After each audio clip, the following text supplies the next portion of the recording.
বান্দা যখন সেজদা দেয় বান্দা আল্লাহর কাছে চলে যায়। দেখা যায় মসজিদের মধ্যে সেজদা পড়ে, কার্পেটের মধ্যে সেজদা পড়ে, জায়নামাজে পড়ে। আল্লাহ বলে না, জায়নামাজে পড়ে নাই, আমি আল্লাহর কুদরতি পায়ের উপরে তোর সেজদাটা পড়েছে। আপাত দৃষ্টিতে দেখা যায় আপনি যখন সেজদা দেন এটা মসজিদের কার্পেটে পড়ে, আপনি যখন সেজদা দেন কপালটা জায়নামাজে পড়ে, আপনি যখন সেজদা দেন আপনার কপালটা টাইলসে পড়ে। কিন্তু বিশ্বনবীর ভাষ্য অনুযায়ী আপনার সেজদার কপালটা আল্লাহর কুদরতি পায়ের উপরে পড়ে। কুদরতি পা জড়ায় ধরা, আস্তাগফিরুল্লাহ আস্তাগফিরুল্লাহ, কুদরতি পায়ে সেজদা করা, আমাদের সওয়াব মদিনায় পৌঁছে দাও, এগুলি কি আকীদাগত সমস্যা? এগুলি কি বললে কি সমস্যা? কুদরতি পা জড়ায় ধরা এটা আকীদাগত সমস্যা। কারণ কুদরতি পা বলতে কোনো কিছু নেই। আল্লাহর কুদরত একটা গুণ, পা আর একটা গুণ। কুদরত একটা গুণ, পা আর একটা গুণ। আল্লাহর পা হচ্ছে আল্লাহর সিফা জাতিয়া খাবরিয়া, সিফা জাতিয়া খাবরিয়া। আর কুদরত হচ্ছে আল্লাহর সিফা জাতিয়া খাবরিয়া এবং মানবিয়া এবং আকলিয়া, অর্থাৎ সব কুদরতে অনেকগুলো। দুইটা সিফাতকে একসাথে করে এরা কিন্তু আল্লাহর কি অস্বীকার করতেছে? আল্লাহর পাকে অস্বীকার করতেছে। আল্লাহর অবশ্যই পা আছে, কিরকম পা আমরা জানি না, কিরকম পা আমরা জানি না। যে কেউ বলবে পা নাই সে ব্যক্তি রাসূলুল্লাহ সাল্লাল্লাহু আলাইহি ওয়াসাল্লাম হাদিসকে অস্বীকার, সহিহ হাদিসকে অস্বীকার করেছে। রাসূলুল্লাহ সাল্লাল্লাহু আলাইহি ওয়াসাল্লাম বলেছেন যে জাহান্নাম বলতে থাকবে আমাকে দাও আমাকে দাও আমাকে দাও, দিতে দিতে জাহান্নাম পূর্ণ হয় না। হাত্তা ইয়াদাল জাব্বারু কদামাহু, শেষ পর্যন্ত জব্বার রব্বুল আলামিন তার পা জাহান্নামের উপরে ফেলবেন। কেউ কেউ ভিতরে ঢুকাই দেবেন, আমরা বলি নাই, এটা মিথ্যা কথা, মৃত্যু।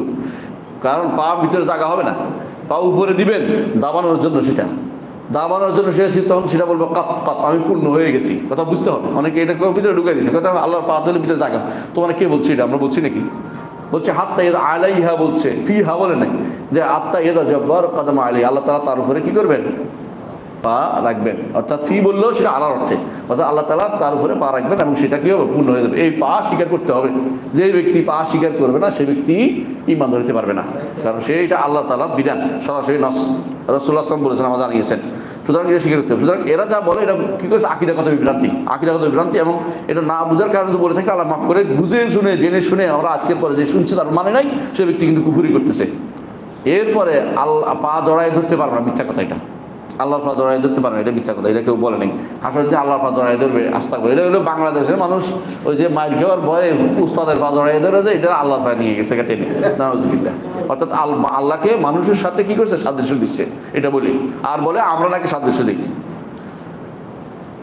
আমাদের সব মসনায় মদিনায় পৌঁছে দাও, এগুলো হচ্ছে, এটা হচ্ছে বেদাত। এটা কুফরিয়ে যা পৌঁছে, এটা বেদাত। আমরা যা করি প্রত্যেকটি ইবাদত রাসূলুল্লাহ সাল্লাল্লাহু আলাইহি ওয়াসাল্লাম পায়। আপনি যা করেছেন সারা জীবন যত আমল করেছেন কে পাবেন? রাসূল পাবেন, কারণ রাসূল আপনাকে এই পথ দেখিয়েছেন। আপনি দেন আর না দেন, কিপটামি করেন আর বদান্যতা দেখান, কোনো লাভ নাই, একই কথা। আপনি করেন আর না করেন রাসূল পেয়ে যাবেন অটোমেটিকলি।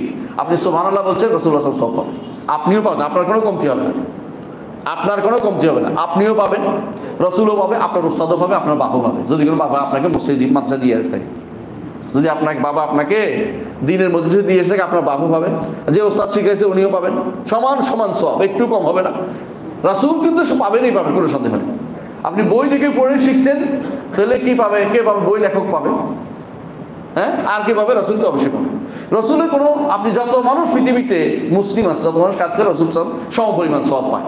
এরপরে আপনি যখন বলেন আমাদের সব মদিনায় পৌঁছে দেয়, বেহুদা কাজ, কিন্তু বেহুদা কাম, এই বেহুদা কাম করা যাবে না। বুঝে আসছে কথাটা? এটা একটা বেদাতি কাম, এটা করা যাবে না। তবে এটার কারণে কুফরি হচ্ছে না, আগের দুটা কিন্তু কুফরি চলে যায়। وقل جاء